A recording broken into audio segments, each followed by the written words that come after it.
Hi, I'm Greg. I'm Kenny. And I'm Abby. And welcome back to PSN. It's Breast Cancer Awareness Month. Welcome to today's PSN special. My name is Brian Fitzgibbons. I'm coach of the boys lacrosse team here at Pembroke High School, and I'm joined with Erin Fletcher, the vice president of the Pembroke Titans Booster Club. And we're here today to talk a little bit about the boosters. So 2 years ago, Pembroke Athletics and the boosters decided to unite all the individual booster clubs into one big unit. And the idea behind that was to have one group help all the athletes here at Pembroke High School. So since the inception of the United Boosters, they've been able to make some major contributions to athletics and the student athletes here at the school. So Erin, we'd like to talk a little bit today about the boosters. And first, I'd like to ask, how the boosters began. We started in the fall of 2012, and we were formed to raise monies for all of the athletes in the Pembroke High School sports program. And it's comprised, the Pembroke High School Titans Boosters is the umbrella organization for all of the athletic teams. So there are 26 teams that fall under it. And each team has a team representative who is on the board and has voting privileges to help determine what monies are spent for. Great. And what are some of the ways that the boosters have contributed to the athletics here at Pembroke High School? This past year we were able to purchase a sound system for the outdoor fields. We were able to purchase safety nets for the outdoor fields, a portable scoreboard which can be used on the fields further out to keep score. We offered 4 $500 scholarships to graduating seniors, and then we also purchased a Huddle program, which is a video subscription program that's available to all 26 teams. And with that, coaches or parents can video the team's practices and or games, and then the coaches can use those for practice, or parents, extended family members, recruiters can use them as well. Great. That's awesome. And what are some of the upcoming fundraising plans that the boosters have? We're going to do 2 which we did last year. One is the Taste of Pembroke, which is usually in January or February and is a really big hit for us. We're also going to do new this year, a letter writing thing that the athletes are all going to write letters to help raise money. And then we do the Marshfield Duxbury Triathlon in the summer. And a large part of our money comes from running the snack bars throughout the season, all 3 seasons, and all teams help out with that. Great. And can anyone join the boosters? When's your meeting? We meet the second Tuesday of every month, and it's open to everyone. Everyone is invited to join. We love to have new people. It's a really great organization, fun people. So we invite everyone to come to the meetings and help out. Great. So again, the meetings are the second Tuesday of every month, and any PHS parent can join. Right. So we look forward to seeing all the great things that the boosters do this school year. Great. Thank you, Brian. Thanks. I'm Abby DeCoste, and this is Titans News. The MIAA has a new football playoff system this year. The Titans are in Division III with 12 teams. 8 of the 12 make the East playoffs. The East winner will play D3 West winner the first week of December at Gillette Stadium. For full playoff information, check out the MIAA website. Fall MIAA tournament begins the first week of November for any Titan making it in. Upcoming events. Pembroke will be hosting the Patriot League Field Hockey All-Star Game, October 27th. Then on November 9th, South Sectional Volleyball Tournament. Thinking of playing a winter sport? Tryouts start the Monday after Thanksgiving. Remember, you must have an updated physical. They only are good for 13 months. Winter sports include boys and girls track, boys and girls basketball, boys and girls hockey, swimming, wrestling, gymnastics, and cheering. Hi, we're in the Coach's Corner. Today in the Coach's Corner, we're with Mike Gerrity, aka the Hammer. I was actually wondering, how did you get that nickname? Well, just so you know, I have a rich history of being a disciplinarian, so the nickname Hammer just happened to stick. I see. Well, good afternoon. Thank you. Good afternoon to you as well. Tell us a little about the middle school cross-country team. So, just to tell you about the middle school cross-country team, we have over 75 student athletes currently performing in the 7th and 8th grade on our team. We just competed in our first meet last week over in Norwell, and our boys unanimously swept the meet, and our girls won 17-44. They had 7 of the top 8 runners. So we have a lot of potential. We have a lot of really gifted runners that haven't even entered the high school ranks yet. And we're poised to have a great season, and most importantly, all the kids really like it. That's great. Loving it. Why do you think it has been so popular? I think number one, the kids really like it, but I also think they're learning a lot. And when you become a runner, basically, you can become a runner for the rest of your life. We teach the kids how to stretch properly, how to run properly at pace, and then when it's time to go, screaming like an eagle during a meet, they just go and they perform really well. But I think the biggest thing is if they learn and they have fun, they tell all their friends, they bring their friends out. We've had, I think, 40 more kids from last year, so it's a huge increase. What do you know about the high school track and cross country teams? So knowing what I know from Coach Z and Coach Rooney, this is one of the finest programs in the entire state of Massachusetts. And again, the biggest thing is the atmosphere is just phenomenal. All the kids have a blast. It's just a lot of fun. So we're just trying to take what these guys have built here over the last 7-8 years and bring that down to the middle school ranks. And we're off to a good start so far.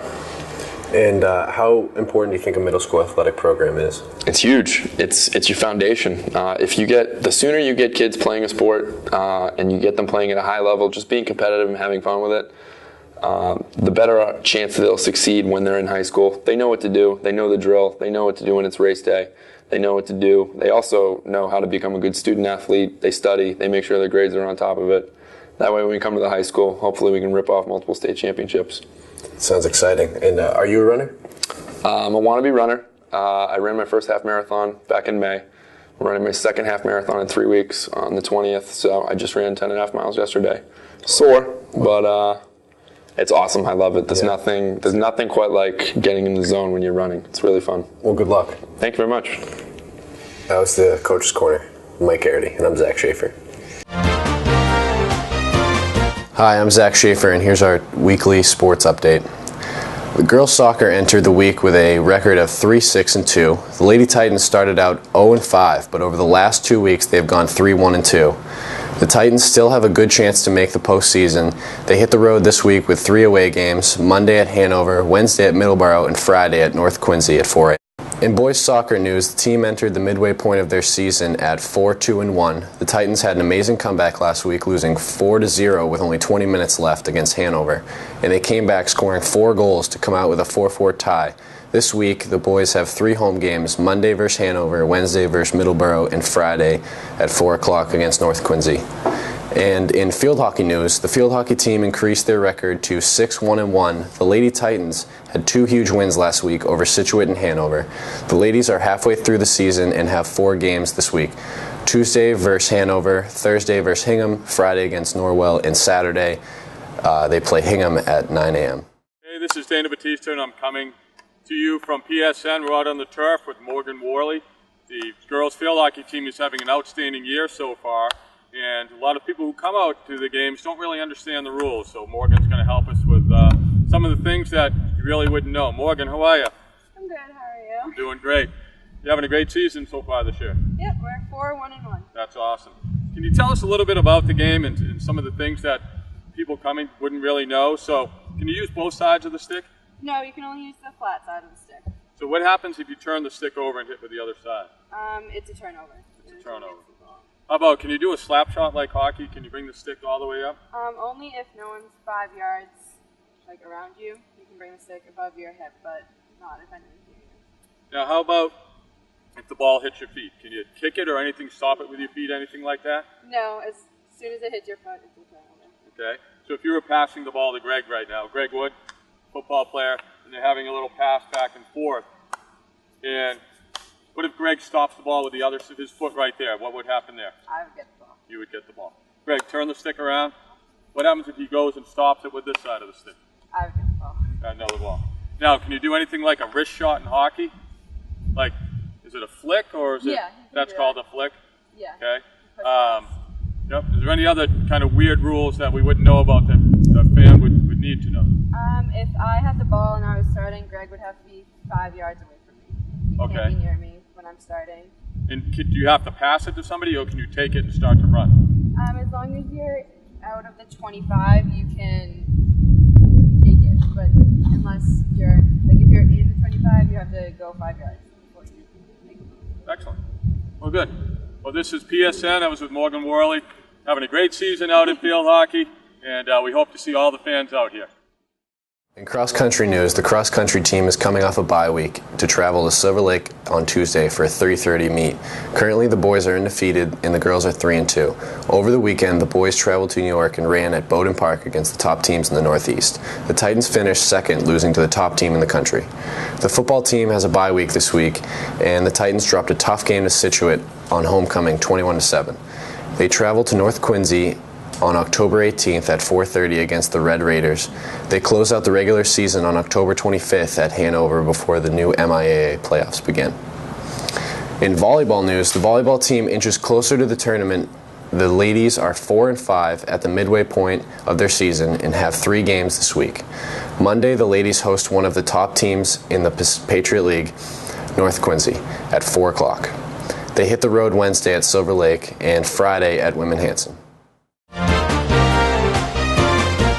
Good afternoon and welcome to the AD Corner. My name is Dana Battista, and today we're going to do a little bit something different. We're going to talk to Ken Blaza a little bit about the pressure of recruiting in football and getting recruited, and what it's like and what's that's been, and what's the feeling been like for a high school student who is trying to get a scholarship. So, Ken, obviously your sport is football. Yes. What position? I played tight end and outside linebacker. Okay. And what are your aspirations for next year? I want to play college football and definitely try to at least make the team and hopefully play in the future. And what level are you looking at? What type of football? Right now I'm looking at Division I, Division 1A, and Division II. Nice. And how long has this gone on? Since your sophomore year, junior year? What's the timeline for it getting looked at for a scholarship? Really happens when you're a junior, and really that's the biggest year for as far as recruiting, and you really want to get out there and talk to coaches, and that's when the whole process starts. Yep. And did you go into camps over the summer? Did you do anything like that to get your name out there? Yeah, I did. I went to a good dozen camps this summer. It really does help when it comes to recruiting and like meeting new coaches and looking at schools and whatnot.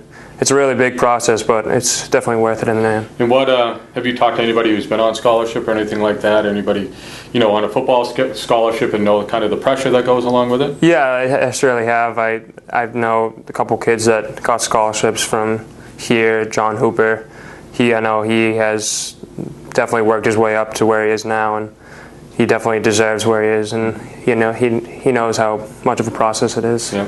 And what do you think the biggest eye-opening experience, like going to a camp, seeing other players? What's the size, the speed? Definitely just the overall competition is just amazing. Just how everyone wants to be there, and their heart's in it all the time, and that's what really makes you want to play.